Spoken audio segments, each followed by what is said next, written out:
नमस्कार दोस्तों, बहुत बहुत स्वागत करता हूं आप सभी का आपके अपने चैनल बीकॉम कॉर्नर के ऊपर। हम लोग बात कर रहे हैं फिनेंशियल मैनेजमेंट की और फिनेंशियल मैनेजमेंट के अंदर हम लोगों ने लास्ट टाइम आपका ऑपरेटिंग साइकिल नाम का चैप्टर कंप्लीट कर लिया था।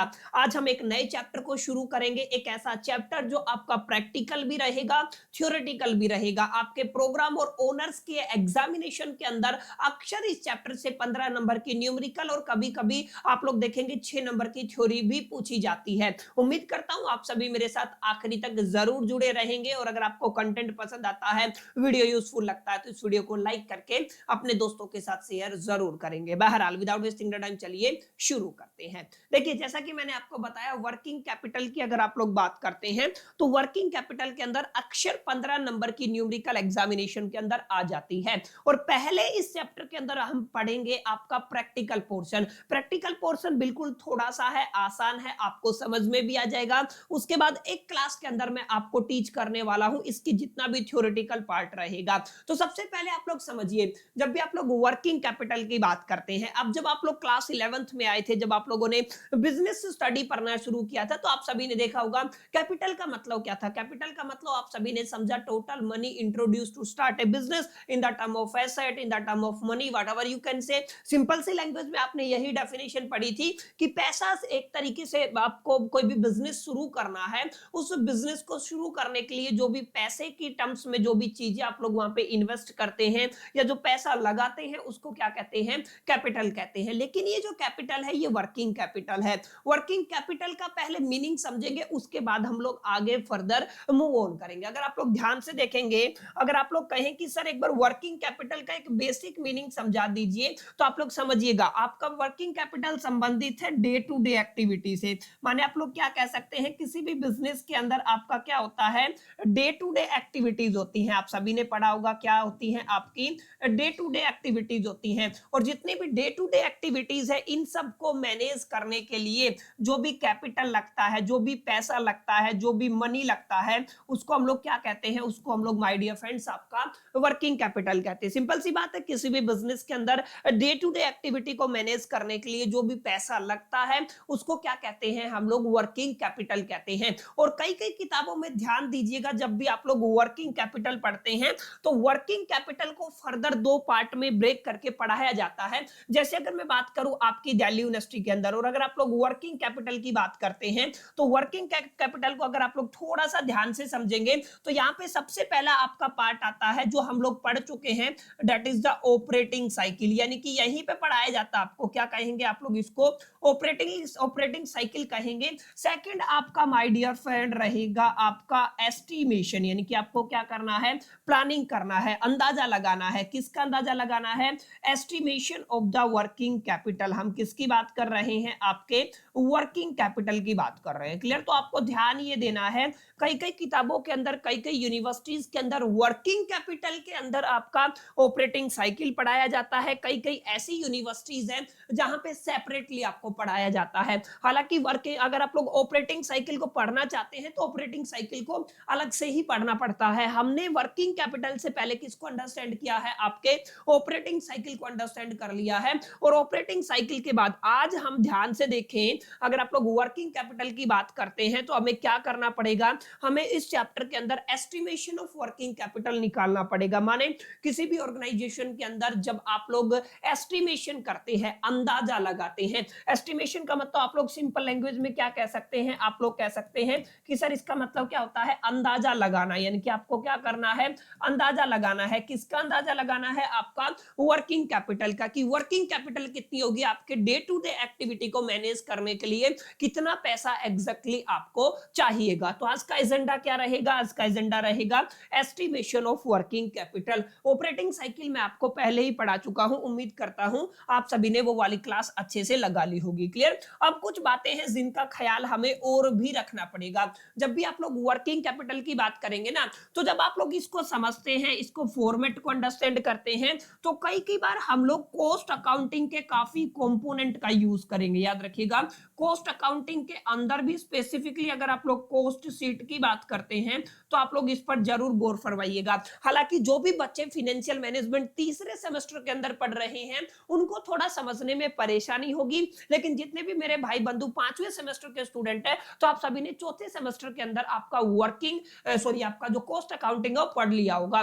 तो आपका स्टॉक क्या होता है, रॉ मटेरियल क्या होता है, WIP वर्क इन प्रोग्रेस क्या होता है, फिनिश्ड गुड क्या होता है, लेबर क्या होता है, उसके बाद आप लोग देखेंगे आपका ओवरहेड क्या होता है। इन तमाम मुद्दों पर मटेरियल क्या होता है, आपकी ये बेसिक अंडरस्टैंडिंग रहेगी। क्लियर? यानी कि जब आप लोग वर्किंग कैपिटल का एस्टिमेशन करते हैं, कॉस्ट अकाउंटिंग का कोई एक कंपोनेंट होता है जिसको आप लोग क्या कहते हैं, कॉस्ट शीट, उसका एक इंपॉर्टेंट रोल रहेगा। इस चीज को आपको ध्यान में रखना है, ठीक है। अब मैं आपको बता देता हूं, मैथमेटिकली अगर आप लोग पूछे मेरे से कि सर मैथमेटिकली वर्किंग कैपिटल का क्या फॉर्मूला होता है, तो आप लोग क्या कह सकते हैं, आप लोग सिंपल लैंग्वेज में ये कह सकते हैं कि जब भी आप लोग वर्किंग कैपिटल की बात करते हैं तो हम लोग ये कह सकते हैं आपका जो करंट एसेट है उसके अंदर से हम लोग करंट लायबिलिटी को अगर सब्ट्रैक्ट कर देते हैं, अगर माइनस कर देते हैं, तो हम क्या कह देंगे, जो रिजल्ट आपको मिलेगा वो रिजल्ट क्या होगा, आपका वर्किंग कैपिटल होगा। क्या किया मैंने, आपकी करंट एसेट के अंदर से करंट लायबिलिटी को माइनस कर दिया, सब्ट्रैक्ट कर दिया, तो आपको क्या मिल गया, वर्किंग कैपिटल मिल गया। अब ये करंट एसेट क्या होता है और करंट लायबिलिटी क्या होता है, इस पर जरूर गौर फरमाइएगा। दोनों टर्म आप लोग पढ़ के आए हो, मैं यहाँ पे लिख रहा हूँ, ठीक है, यहाँ पे लिख देता हूँ। आपका पहला शब्द क्या है, आपका एक शब्द आपका करंट एसेट, क्लियर है, आप लोग क्या कहेंगे, करंट एसेट। दूसरा शब्द क्या है आपका, करंट लायबिलिटी। दोनों इंपोर्टेंट शब्द है, ठीक है ना, करंट एसेट भी इंपोर्टेंट है और करंट लायबिलिटी भी इंपोर्टेंट है। करंट एसेट का मतलब वो होता है एक ऐसा एसेट जिसको विद इन द 12 मंथ, माने एक साल के दरमियान हम लोग कैश में कन्वर्ट कर सकते हैं। Are you getting my point? माने हम लोग कितना टाइम पीरियड लेके चलते हैं, 12 मंथ का टाइम पीरियड लेके चलते हैं। 12 महीने के अंदर जिस एसेट को कैश के अंदर कन्वर्ट किया जा सकता है वो आपका करंट एसेट होता है। और करंट लायबिलिटी वो लायबिलिटी होती है जिसको हमें विद इन द 12 मंथ पे करना होता है। एक ऐसा ओब्लिगेशन, फाइनेंशियल ओब्लिगेशन, जिसको हमको विद इन द 12 मंथ, 12 महीने के दरमियान क्या करना पड़ता है, पे करना पड़ता है, उसको क्या कहते हैं, करंट लायबिलिटी कहते हैं। अब आप कहेंगे कि सर करंट एसेट का मतलब, जैसे आपके पास स्टॉक पड़ा हुआ है, जैसे आपके पास इन्वेंट्री पड़ा हुआ है, इनका मेन मकसद ही यही है कि हम लोग क्या कर सके, इनको बेच करके कैश में, लिक्विड मनी के अंदर कन्वर्ट कर सके।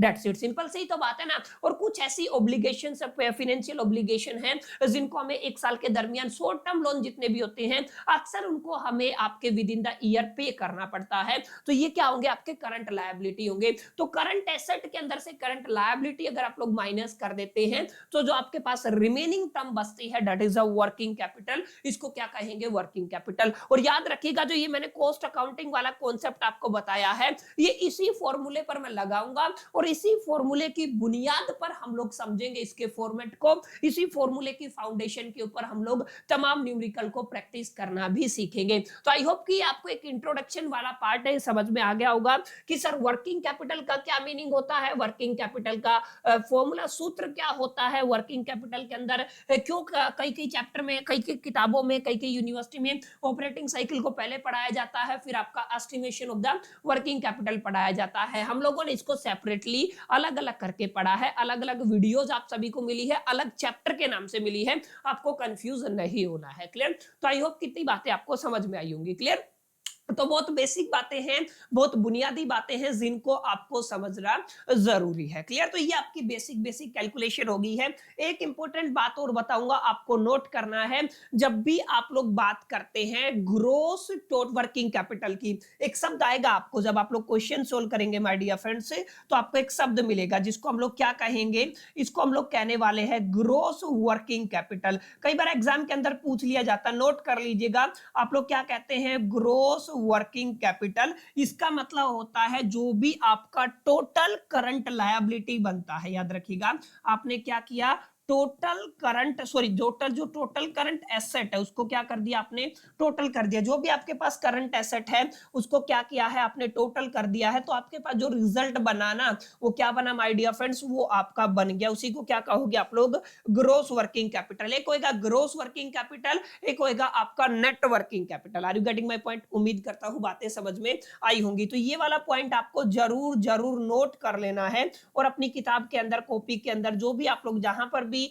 इस क्लास को रिकॉर्ड कर रहे हैं आप लोग नोट जरूर कर लीजिएगा कि यहाँ पे एग्जैक्टली ग्रोस वर्किंग कैपिटल का मतलब क्या रहेगा और अगर आप लोग टोटल करंट एसेट का मतलब क्या रहेगा, दोनों टर्म्स कैसे सेम है। क्लियर। अब मैं थोड़ा आगे चलता हूं और प्रैक्टिकल पोर्शन की तरफ मूव ऑन करते हैं। एग्जाम के अंदर क्या क्या चीजें रहेंगी, जैसा कि मैंने बताया, अब जब आप लोग एस्टिमेशन करते हैं, माने अगर मैं कहूं आपको आपको क्या करना है, आपको एस्टिमेशन करना है, किसका एस्टिमेशन करना है, आपकी वर्किंग कैपिटल का। तो ध्यान रखिएगा दो तरीके से एग्जाम के अंदर क्वेश्चन आएगा, जो आपका न्यूमेरिकल है वो आएगा। अभी न्यूमेरिकल में आपको समझाऊंगा, लेकिन पहले बुनियादी तौर पे जो बातें समझनी है ना उनको आप लोग नक्की कीजिए। एस्टिमेशन ऑफ वर्किंग कैपिटल के अंदर हम लोग सबसे पहले पढ़ेंगे, आपसे क्या पूछेगा, जो जो अभी मैंने आपको समझाया है, आपको क्या कैलकुलेट करना है, ग्रोस वर्किंग कैपिटल कैलकुलेट करना है। ठीक है, आपको क्या करना है, ग्रोस वर्किंग कैपिटल को क्या करना है, कैलकुलेट करना है। इसको आप लोग ग्रोस WC के नाम से भी जानते हो, शॉर्ट एब्रिविएशन है।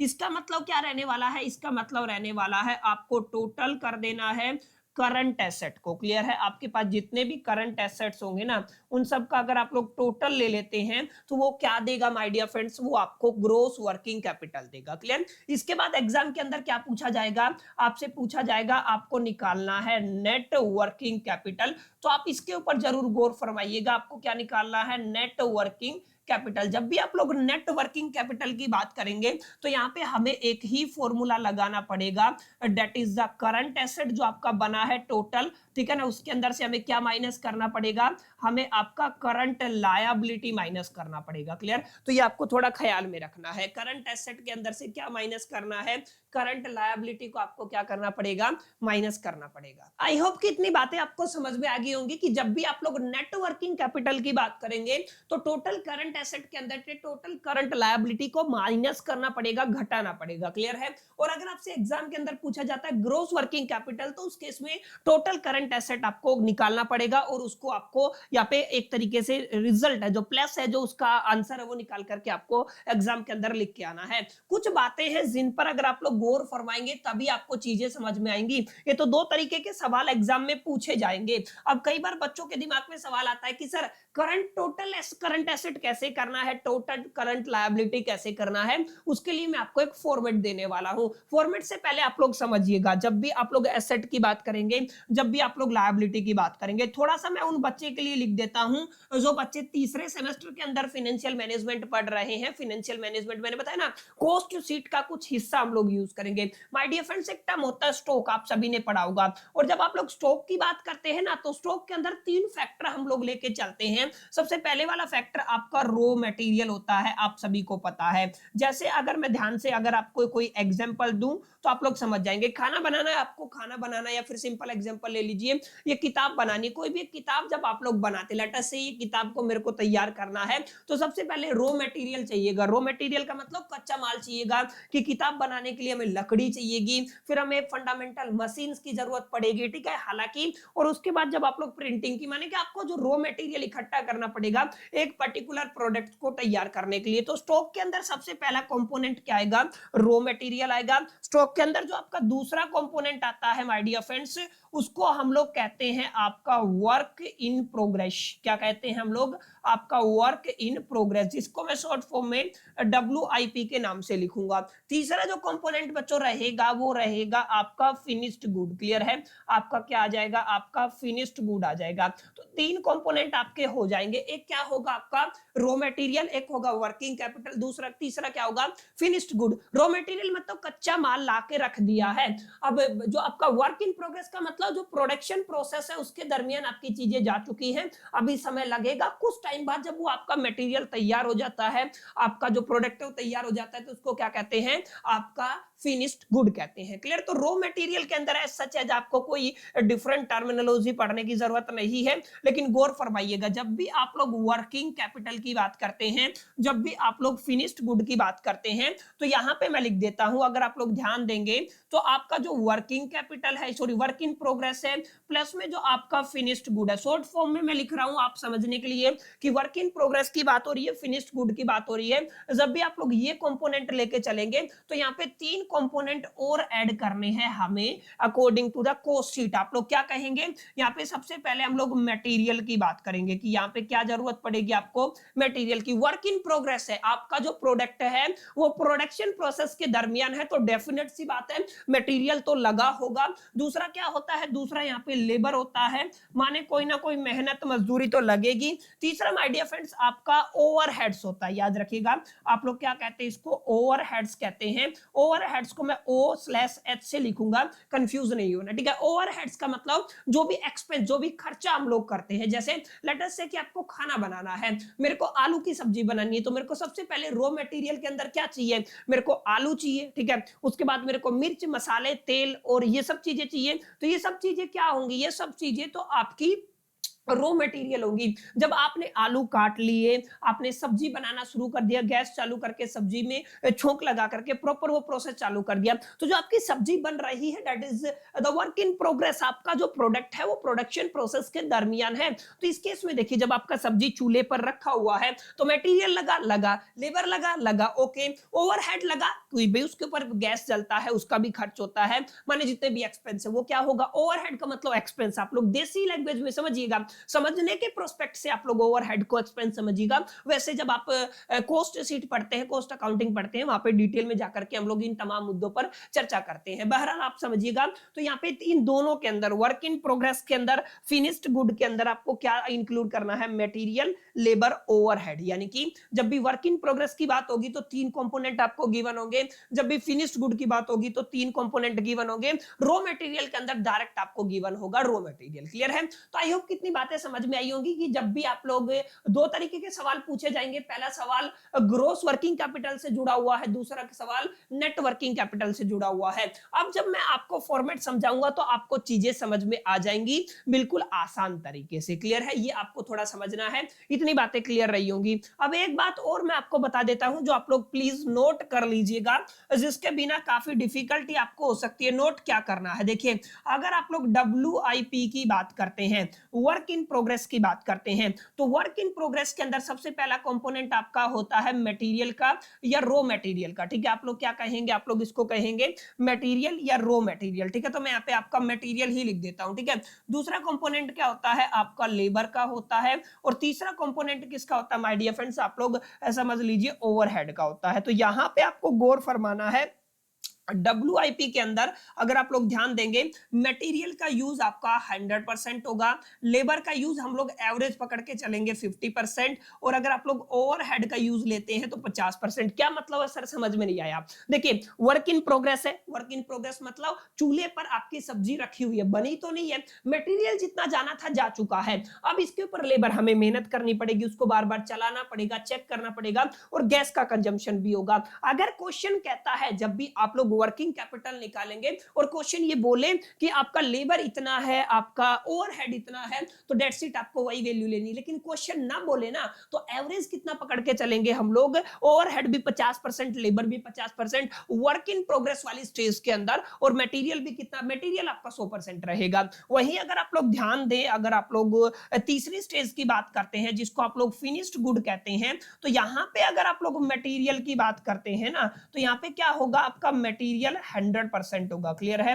दूसरा कंपोनेंट क्या होता है, आपका लेबर होता है, लेबर कितना होगा, 100% होगा, क्योंकि मटेरियल तैयार हो चुका है, अब किस चीज की मेहनत। और तीसरा कंपोनेंट क्या है, आपका ओवरहेड, जो एक्सपेंस लगना था वो लग लिया, वो कितना रहेगा, 100%। क्लियर? ये कुछ कुछ बातें हैं, जब आप लोग इस लेक्चर को रिमाइंड करके देखेंगे, बार बार देखेंगे, तो चीजें आपको बेटर वे में समझ में आएंगी। क्योंकि अगर आप लोग 5वें सेमेस्टर के अंदर फाइनेंशियल मैनेजमेंट पढ़ रहे हैं तो दिक्कत नहीं होगी, क्योंकि आप लोग कॉस्ट शीट वगैरह पढ़ के आए हैं। पहली बार अगर पढ़ रहे हैं तो मैं कोशिश कर रहा हूं जितना आसान तरीके से आपको चीजों को समझा सकूं, उतनी कोशिश कर रहा हूं। ठीक है, आई होप कितनी बातें समझ में आई होंगी। अब मैं आपको फॉर्मेट समझाऊंगा ना, तो चीजें आपको और अच्छे से समझ में आएंगी, चीजें बेटर वे में प्रेजेंट होंगी। समझ में आया? उम्मीद करता हूं यहां तक समझ में आया होगा। यहां तक हमने क्या सीखा, हमने कुछ बुनियादी बातें सीखी, कुछ बेसिक फंडामेंटल को क्लियर किया, कुछ बेसिक बेसिक बातों पर चर्चा की। अब हम क्या करने वाले हैं माय डियर फ्रेंड्स, अब हम यहाँ पे बात करने वाले हैं आपके कुछ फंडामेंटल कॉन्सेप्ट के ऊपर। देखिए, एक बार मैं इसको थोड़ा सा एडजस्ट कर लेता हूं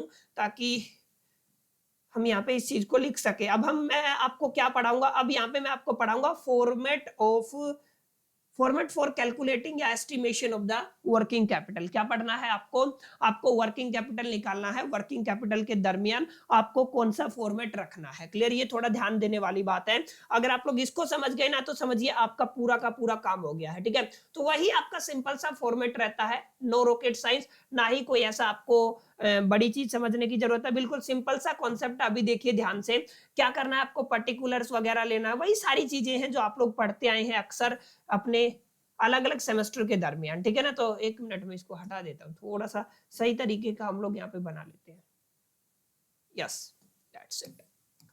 देखिए आपको क्या करना है, आपको एक पर्टिकुलर चाहिए, यहाँ पे मैंने पर्टिकुलर्स बना दिया है और यहाँ पे मैंने आपका एक अमाउंट लिख दिया है। क्लियर? दो चीजें हो गई हैं। यहाँ पे हम लोग लिख देते हैं। सबसे पहले मैं क्या लिखूंगा? सबसे पहले ये वाला अमाउंट का कॉलम है और ये वाला क्या है? आपका पर्टिकुलर्स का कॉलम है। तो मैं क्या लिख देता हूँ? आपका यहाँ पे पर्टिकुलर्स लिख देता हूँ। ठीक है, ये पर्टिकुलर हो गया। ऊपर हम लोग क्या करने वाले हैं, जैसा कि मैंने आपको बताया, वी आर एस्टिमेटिंग। क्या कर रहे हैं हम लोग?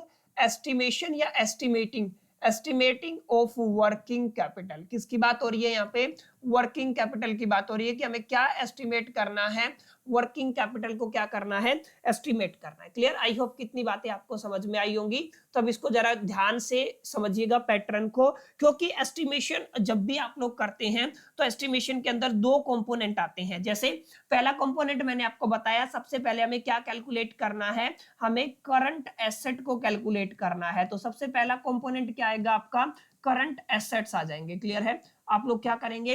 करंट एसेट को कैलकुलेट करेंगे। करंट एसेट के अंदर हमारे पास तीन कंपोनेंट आते हैं जो अभी अभी हमने चर्चा की है। सबसे पहला कंपोनेंट क्या आता है माय डियर फ्रेंड्स? यहाँ पे मैं ए के नाम से डाल देता हूं। ठीक है, सबसे पहला कंपोनेंट है आपका रॉ मटेरियल। इसके अंदर कोई दिक्कत नहीं है, मैं इसको यहाँ पे डायरेक्ट क्या लिख देता हूँ? आपका रॉ मटेरियल लिख देता हूँ। इसकी जो अमाउंट है वो यहाँ पे आ जाएगी। क्लियर है? वट एवर यू कैन से। अच्छा, दूसरा कंपोनेंट होता है आपका वर्क इन प्रोग्रेस। ठीक है, और वर्क इन प्रोग्रेस के अंदर तीन कंपोनेंट आते हैं, अभी अभी हम लोगों ने पढ़ा है। यहाँ पे पहला कंपोनेंट क्या आएगा? मटेरियल का आएगा। तो जो आपको क्या करना पड़ेगा? उस मटेरियल की यहाँ पे अमाउंट लिखनी पड़ेगी। क्लियर है? दूसरा कंपोनेंट किसका आएगा? लेबर का आएगा। तो यहाँ पे क्या लिखना पड़ेगा आपको? लेबर लिखना पड़ेगा। और तीसरा कंपोनेंट किसका आएगा? ओवरहेड्स का आएगा। OH लिख देता हूं। ये क्या आ गया आपका? ओवरहेड्स आ गया।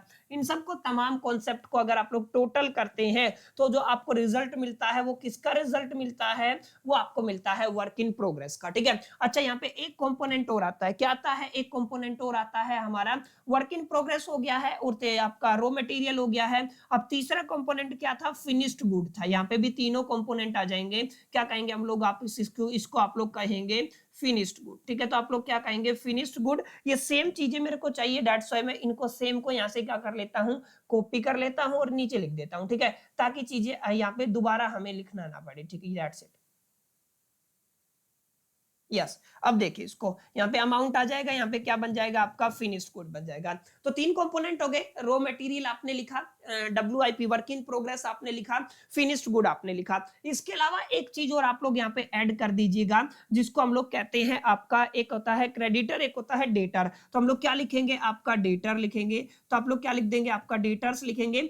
तीनों कंपोनेंट यहाँ पे डेटर्स के भी आएंगे, यानी कि मटेरियल, लेबर और ओवरहेड यहाँ पे आ जाएगा। क्लियर? और इसके अलावा अगर आप लोग ध्यान से देखेंगे, ABCD, उसके बाद एक ई कंपोनेंट और लेते हैं, दैट इज द, आप लोग इसको कैश भी कह सकते हैं या फिर आप लोग इसको बैंक भी कह सकते हैं। क्लियर? कैश भी कह सकते हैं और क्या कह सकते हो? बैंक भी कह सकते हैं। यहाँ पे जो आपको अमाउंट मिला माय डियर फ्रेंड्स, जो टोटल अमाउंट आपको मिला है ना, that is the gross total, gross working capital. इसको क्या कहेंगे हम लोग? इसको हम लोग कहेंगे ग्रोस वर्किंग कैपिटल। तो यहाँ पे मैं लिख देता हूं, कैपिटल अक्षर में लिख रहा हूं, याद रखिएगा, ग्रोस वर्किंग कैपिटल। इसी को क्या कहते हैं हम लोग? ग्रोस वर्किंग कैपिटल कहते हैं। लेटर से मैंने इसको ए से रिप्रेजेंट किया है। ठीक है, इसका कलर भी हम लोग चेंज कर देते हैं। एक मिनट, जस्ट ए मिनट। ये आपका क्या है? Gross working capital. यहां तक आई होप कि आपको समझ में आया होगा। ये आपका पहला हिस्सा कंप्लीट हुआ है, that is the working capital, जिसको, सॉरी, वर्किंग कैपिटल नहीं, जिसको आप लोग क्या कहते हैं? Current asset. और करंट एसेट के बाद जब आप लोग आगे मूव करेंगे तो अब हमें क्या लेना पड़ेगा? अब हमें सेकंड कंपोनेंट लेना पड़ेगा, that is the current liability. ठीक है, तो हम लोग क्या कहेंगे? यहाँ पे हम लोग अब बात करने वाले हैं आपकी किसकी?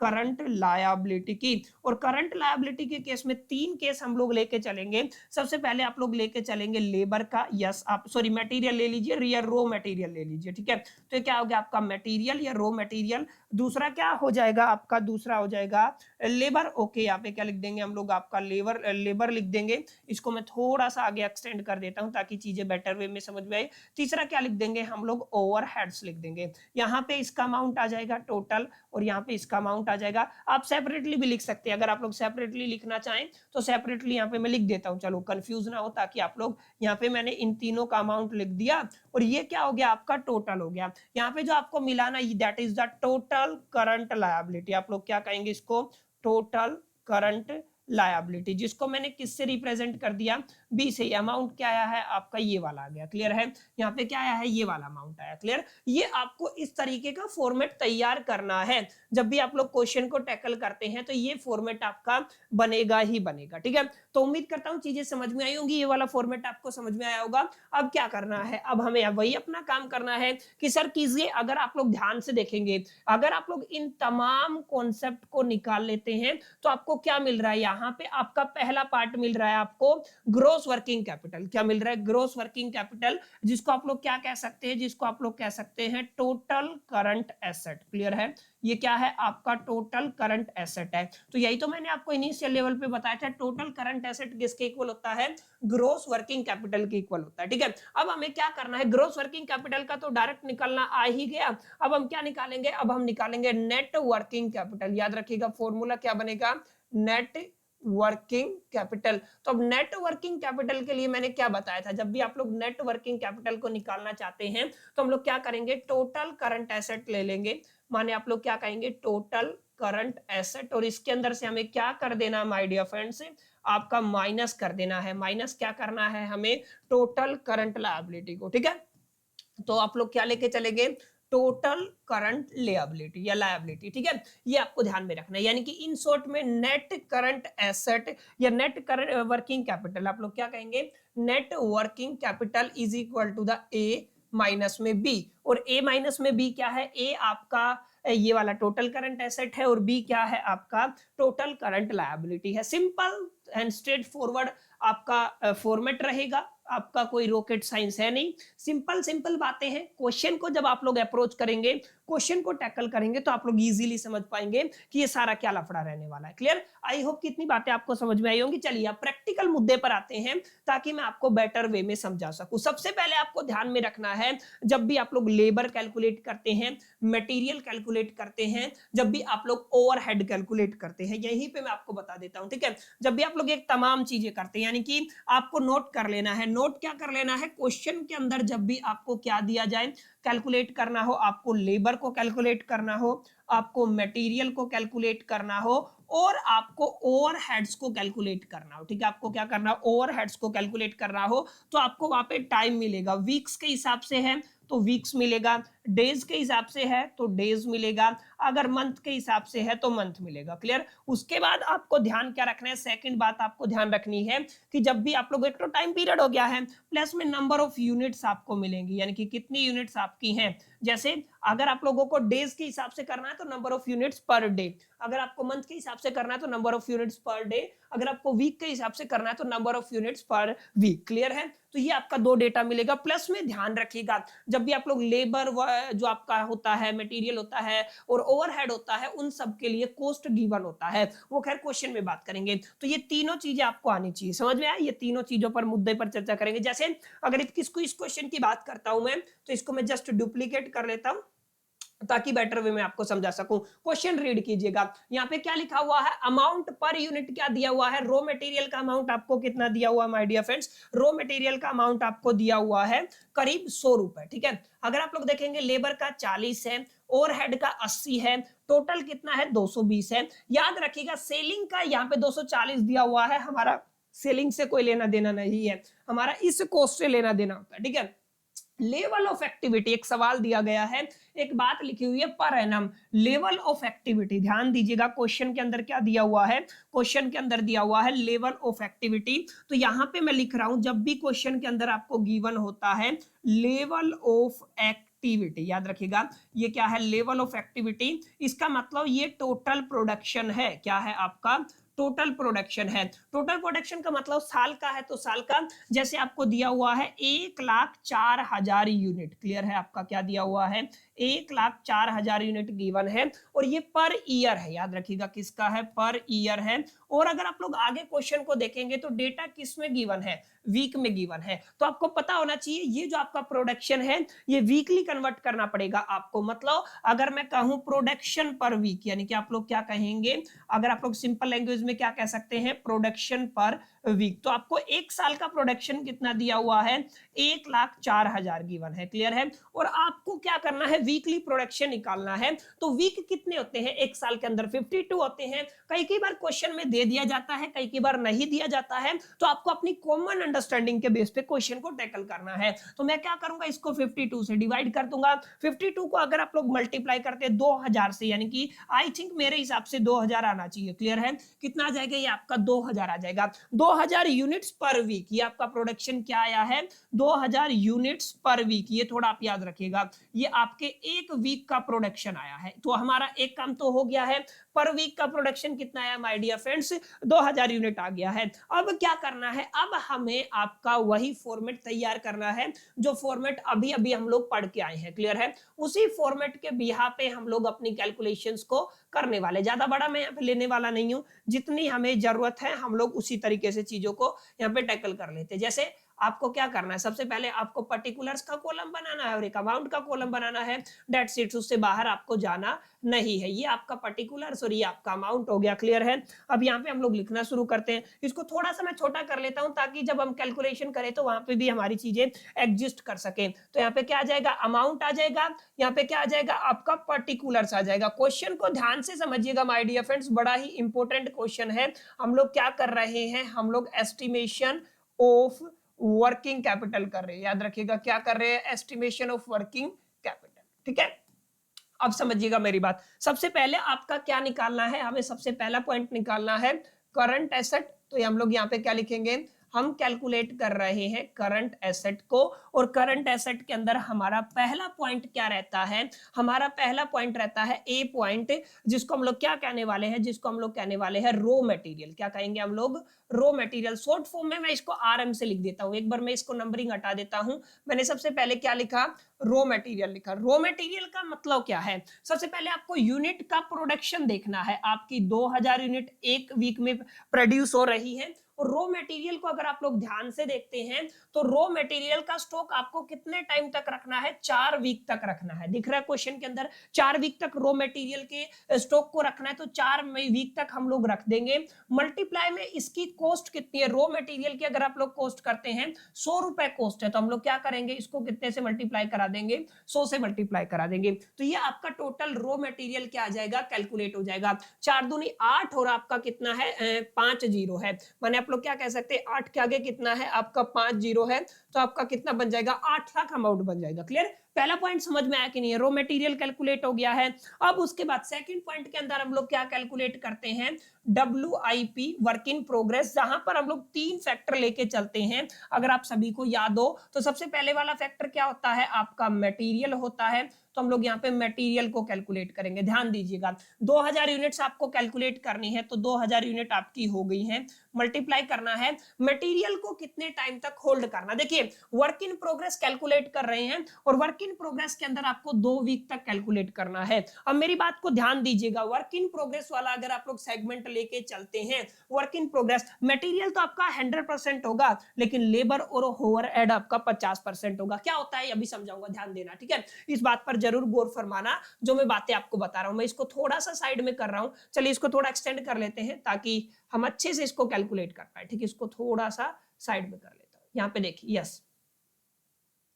अब देखिएगा, समझिए इस बात को, मटेरियल कैलकुलेट करना है, 2000 यूनिट है और कितने टाइम के लिए है WIP, 2 वीक के लिए कैलकुलेट करना है। मल्टीप्लाई में अगर आप लोग देखेंगे WIP का मटेरियल कॉस्ट कितना है, मटेरियल कॉस्ट आपका वही 100 रुपए है, तो हम लोग कितने से मल्टीप्लाई कर देंगे, 100 से मल्टीप्लाई कर देंगे, तो आपका कितना बचेगा, 2 दूनी 4 मल्टीप्लाई बाय 100, आपका 4 लाख अमाउंट बनेगा। क्लियर, कितना बना आपका 4 लाख बन गया। क्लियर है, तो यहाँ पे आपका 4 लाख आ गया। ये बेसिक कैलकुलेशन समझ में आई। मटेरियल के बाद आपको क्या कैलकुलेट करना है, आपको लेबर कैलकुलेट करना है। 2000 यूनिट का लेबर लगाना है। अब यहाँ पे वर्क इन प्रोग्रेस तो 2 वीक का था, तो 2 वीक आ जाएगा।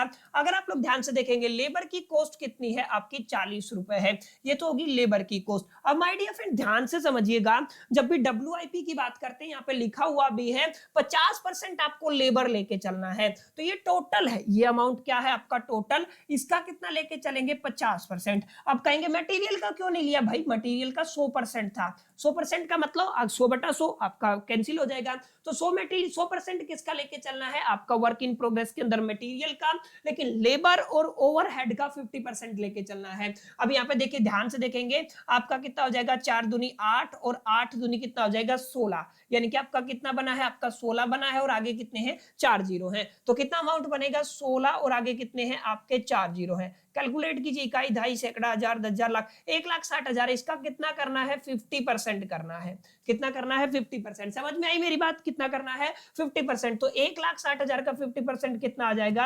80,000 आ जाएगा। आई होप की बात समझ में आई होगी। उसके बाद अगर आप लोग ओवरहेड को कैलकुलेट करना चाहते हैं, 2000 यूनिट के लिए ओवरहेड कैलकुलेट करना है, वर्क इन प्रोग्रेस 2 वीक के लिए रखना है, ओवरहेड का कॉस्ट कितना है 80 रुपए है और इसका भी कितना लेना है आपको 50% लेना है। क्लियर, अगर आप लोग ध्यान से देखेंगे 2 दूनी 4 और मल्टीप्लाई बाय 8, 8 चौका 32, तो 32 तो डायरेक्ट हो गया है। अब आगे देखिए कैलकुलेशन करनी है, 3 जीरो ये और एक ये, 4 जीरो आ जाएगा, यानी कि आप क्या कहेंगे, आप लोग यहाँ पे लिख देंगे इकाई, दहाई, सैकड़ा, हजार, 10,000, लाख, 3,20,000 है, इसका अगर आप लोग 50% लेते हैं तो 16 दूनी 25, 1,60,000 हो जाएगा। क्लियर, आप लोग क्या कहेंगे इसको 1,60,000, तो यहाँ पे आप लोगों का अमाउंट कितना आ गया आपका 1,60,000 आ गया। ठीक है, टोटल कर देते हैं, आपके तीनों कंपोनेंट हो गए ना, WIP हो गया, एक कंपोनेंट और रह गया है हमारा, that is the finished good. तो यहाँ पे हम लोग क्या लिखेंगे आपका फिनिश्ड गुड लिखेंगे। ठीक है, क्या आ गया आपका फिनिश्ड गुड। अगर आप लोग फिनिश्ड गुड को कैलकुलेट करना चाहते हैं तो सेम चीजें हम लोग यहाँ पे लिखेंगे। सबसे पहले क्या आएगा आपका मटेरियल आएगा, मटेरियल कैलकुलेट करना है फिनिश्ड गुड के केस में 2000 यूनिट है, और अगर आप लोग फिनिश्ड गुड का केस लेके चलते हैं, ये भी 4 वीक के लिए होल्ड करना है। ठीक है, तो 4 वीक के लिए आपको होल्ड करना है, और मल्टीप्लाई में अगर आप लोग मटेरियल की बात करते हैं तो उसका प्राइस कितना है 100 रुपए है। ओके, यहाँ पे 100 रुपए आ जाएगा, ये आपका सेम रहेगा। ठीक है, अगर आप लोग लेबर की बात करते हैं तो लेबर का क्या सीन बनेगा, वही आपका 2000 मल्टीप्लाई में 4 वीक के लिए होल्ड करना है, लेबर का कॉस्ट कितना है 40 है। ओके, अगर आप लोग किसका लेके चलते हैं, ओवरहेड्स का लेके चलते हैं, 2000 यूनिट आपको लेके चलना है 4 वीक के लिए, और कितना कॉस्ट दिया हुआ है आपको 80 दिया हुआ है। अगर आप लोग इसको कैलकुलेट करते हैं, अगर सारे को क्या करते हैं माय डियर फ्रेंड्स, कैलकुलेट करते हैं, कैलकुलेट कैसे करेंगे अभी देखिए, सिंपल लैंग्वेज में मैं आपको समझा देता हूँ। देखिए ध्यान से समझिएगा मेरी बात, कितना है आपका 2000 यूनिट आपको बनाने हैं, 4 वीक के लिए होल्ड करना है, मल्टीप्लाई बाय 2, 17,60,000 आ जाएगा। टोटल अमाउंट कितना आएगा 17,60,000। देखिए मैंने टोटल लिख दिया ये, ठीक है, कितना लिख दिया है आपका टोटल लिख दिया है, तो 17,60,000। यहाँ पे आप टोटल करेंगे अलग अलग। अब यहाँ पे देखिएगा इसको डायरेक्टली कैसे किया है, जब भी आप लोग फिनिश्ड गुड की बात करते हैं ना, जब भी आप लोग किसकी बात करते हैं फिनिश्ड गुड की बात करते हैं, तो आपको क्या करना है, आपको मटेरियल भी कैलकुलेट करना है, आपको लेबर भी कैलकुलेट करना है, आपको ओवरहेड्स भी कैलकुलेट करना है। तो डायरेक्ट फॉर्मूला आप लोग ये लगाइए, नंबर ऑफ यूनिट्स, आप लोग याद रखिएगा नंबर ऑफ यूनिट्स जो भी आपके टाइम पीरियड के हिसाब से है, मल्टीप्लाई में जो आपको टाइम दिया है, और मल्टीप्लाई में जो टोटल कॉस्ट आपको दिया है। ठीक है, आपको क्या दिया है टोटल कॉस्ट दिया है, ये डायरेक्ट फॉर्मूला होता है, अभी आपको समझ में नहीं आएगा। नंबर ऑफ यूनिट्स कितनी है आपकी 2000 है, मल्टीप्लाई में टाइम कितना है 4 वीक का, 2000 यूनिट पर वीक। ठीक है ना, कॉस्ट कितना है टोटल अगर आप लोग देखेंगे 220, तो आपका आंसर कितना आएगा, जो आपका आंसर आना है, जैसे अभी हमारे केस में 17,60,000 आया है, तो सेम ही आएगा 17,60,000। ठीक है, ये वाला फॉर्मूला केवल फिनिश्ड गुड के ऊपर लगेगा, क्योंकि सबका कंट्रीब्यूशन मटेरियल का कंट्रीब्यूशन, लेबर का कंट्रीब्यूशन, ओवरहेड का कंट्रीब्यूशन इक्वल है, 100% है। यहाँ पे हमने क्यों नहीं लगाया, क्योंकि यहाँ पे मटेरियल का कंट्रीब्यूशन तो 100% है, बाकी सबका कंट्रीब्यूशन अनइवन है, 50-50% है, तो हम लोग एक यूनिफॉर्म फॉर्मूले को नहीं पकड़ सकते हैं। फिनिश गुड केस के केस में हम लोग कर सकते हैं, ठीक है। अब इसके अलावा एक कंपोनेंट हमारा और रहता है जिसको हम लोग क्या कहते हैं, डेटर। क्या कहते हैं, आपका डेटर कहते हैं। अब डेटर को अगर आप लोग ध्यान से देखेंगे तो डेटर कितना दिया हुआ है आपका, 8 वीक के लिए अलाउ किया हुआ है। डेटर को कितना किया हुआ है, 8 वीक के लिए अलाउ किया हुआ है। और अगर आप लोग कॉस्ट लेके चलेंगे तो कितना लेके चलेंगे, रॉ मटेरियल का। डेटर के केस में भी सारी चीजें क्या रहेंगी, सेम रहेंगी। क्लियर, यानी कि यहाँ पे अगर आप लोग डेटर लेके चलते हैं तो डेटर का भी कैलकुलेट करना पड़ेगा। जैसे पीछे मैंने बताया ना, अगर आपको फॉर्मेट याद हो तो यहाँ पे क्या था, आपका डेटर था, डेटर का भी आपने कैलकुलेट कर लिया। फिर आपको क्या करना पड़ेगा, कैश। अगर आप लोग ध्यान से देखेंगे तो यहाँ पे कैश कितना गिवन है, 25,000 कैश गिवन है। तो जब भी आप लोग डेटर को कैलकुलेट करते हैं ना, तो थोड़ा समझने वाली बात है। डेटर को जब आप लोग कैलकुलेट करते हैं, आपकी नंबर ऑफ यूनिट्स तो आपकी 2000 रहेंगी। कितना टाइम पीरियड दिया हुआ है डेटर के केस में, 8 वीक का टाइम पीरियड दिया हुआ है। अब आपकी प्राइस कौन सी लेनी है, डेटर के केस में हमें टोटल प्राइस लेके चलनी है, जिसको आप लोग क्या कहते हैं, 220 कहते हैं। तो यहां से आपको किसकी वैल्यू मिल जाएगी माय डियर फ्रेंड्स, डेटर की वैल्यू मिल जाएगी। अगर आप लोग ध्यान से देखेंगे, माने अगर आप लोग यहाँ पे कैलकुलेट करना चाहें तो मैं क्या करूंगा, 2000 को मल्टीप्लाई कर दूंगा 8 से और मल्टीप्लाई कर दूंगा 220 से, तो 35,20,000 का डेटा आएगा। ये कितना है आपका, 35,20,000 आ जाएगा, ठीक है। तो ये आपका 35,20,000 हो गया है। और यहाँ पे अगर आप लोग कैश की बात करते हैं तो यहाँ पे आपका कैश अमाउंट कितना है, आई थिंक 25,000 है। तो यहाँ पे क्या कर देंगे हम लोग, 25,000 को ऐड कर देंगे। तो जो आपको नेट रिजल्ट मिलेगा ना, वो आपका gross total, gross working capital होगा। आप सभी को पता है, अभी अभी मैंने आपको समझाया भी था। ये क्या हो जाएगा आपका, ग्रोस वर्किंग कैपिटल। इसको थोड़ा सा मैं एक बार एक्सटेंड कर देता हूं ताकि थोड़ा और छोटा कर लेते हैं। चीजें यहां तक आई होप कि आपको समझ में आ ही गया होगा, ठीक है। अब इससे आगे चलेंगे, ध्यान से समझना। यहाँ पे आपको क्या मिलेगा, टोटल आपको मिलेगा ग्रोस टोटल या ग्रोस वर्किंग कैपिटल। तो मैं क्या लिख देता हूं यहाँ पे, आपका ग्रोस वर्किंग कैपिटल। तो ये आ गया आपका ग्रोस वर्किंग कैपिटल। और ग्रोस वर्किंग कैपिटल को किससे रिप्रेजेंट करना है, ए से करना है, ठीक है। अगर आप लोग कैलकुलेट करना चाहते हैं तो कितना होगा आपका, ये ध्यान रखिएगा। शुरू से करते हैं, आपका 8 लाख गिवन है, ओके। प्लस में कितना है, 4 लाख गिवन है, ओके।